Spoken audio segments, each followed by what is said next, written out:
ইকরাম বলেছেন যে যেহেতু নবী করিম সাল্লাল্লাহু আলাইহি সাল্লাম শাওয়ালের 6 রোজার ফজিলত পাওয়ার জন্য রমজানের রোজা রাখাটাকে শর্ত দিয়েছেন এবং বলেছেন মান সামা রমাদান সুম্মা আতবাআহু সিত্তাম মিন শাওয়াল, যে ব্যক্তি রমজানের রোজা রাখলো এরপরে শাওয়ালে 6টা রোজা রাখলো কানা কাসিয়ামিদ দাহার, সে সারা বছর রোজা রাখার সওয়াব পাবে। কিভাবে এই রোজা রাখার সওয়াব হয়? অনেক উলামা ইকরাম, অনেক বিশ্লেষকরা বলেছেন আল্লাহ তাআলা প্রতিটা আমলের বিনিময়ে কমপক্ষে 10 গুণ বাড়ান, কোনো ক্ষেত্রে আরো অনেক গুণ বাড়ান, দানের ক্ষেত্রে আরো কয়েকশো গুণ পর্যন্ত আল্লাহ বাড়ায় দেন।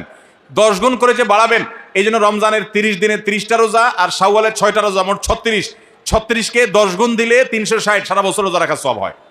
তো এই জন্য শাওয়ালের 6 রোজা রাখতে হবে। এখন কথা হলো, নবী সাল্লাল্লাহু আলাইহি সাল্লাম কিন্তু বলেছেন যে রমজান রোজা রাখলো এরপরে শাওয়ালের 6 রোজা রাখলো, তার জন্য সারা বছরের সওয়াব। তাহলে এখানে রমজান রোজা রাখার পরে 6 রোজা রাখার কথা বলা হয়েছে। এই জন্য অনেক উলামা ইকরাম বলেছেন মহিলারা তাদের ভাঙতি রোজাগুলো আগে রাখবে, তাহলে রমজান রোজা রাখা হয়ে গেল, এরপরে শাওয়ালের 6 রোজা রাখবে। এটা একটা মত। তবে আরেকটা মত হলো শাওয়ালের 6 রোজা যে ভাঙতি পড়েছে এর মানে এই না যে তিনি রমজান রোজা রাখেন না, তিনি রমজান রোজা রাখছেন। এগুলো তো আল্লাহর নির্দেশে, কারণ তিনি রাখতে পারেন না যেহেতু তিনি অসুস্থ মাসিক। তো এই জন্য তিনি এগুলো পরে রাখলেও শাওয়ালের 6 রোজার সওয়াব তিনি পাবেন। কারণ শাওয়ালের 6 রোজা তো শাওয়াল মাসে না রাখলে আর হবে না, পরে রাখলে আর হবে না, কিন্তু এই কাজাগুলো তো পরে রাখলেও আদায় হবে।